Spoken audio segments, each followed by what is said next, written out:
Nandito ako sa Sangay mga kapromdi at ito yung nakikita dito, napakaganda ng scenic dito, open field, tapos parang may lake siya. Then mayroon mga camping sa gilid ng lake. Tapos dun sa kabila may dagat. Tapos ito mayroon ditong nakalagay na kubo. Wow, napakasarap ng siguro ang sarap ng gabi dito, tapos lalo pag mahangin siya, tapos tabing dagat. Kaya lang siguro pag bumabagyo dito, kasi dito dumadaan yung mga super typhoon. Ayun, imagine ka from yung bahay mo, tapos ganito, tapos may dumadaan na super typhoon. Oh my gosh. Pero napakaganda ng location na ito, kaprom, napakasarap magmuni-muni, napakalawak.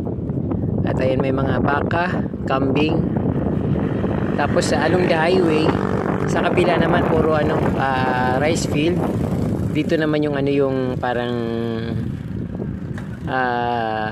tabing ilog or tabing dagat. Sarap magpaano dito, sarap magpalipas ng oras, lalo kapag may puno. Mayroon yung puno doon, no? Kaso lang nahiya naman akong pumunta doon, baka sabihin niya or baka naistorbo ko yung nandun sa may puno. Pero maganda yung doon, location nila. Parang nasa libro. Parang postcard ang dating niya. Wow, superb.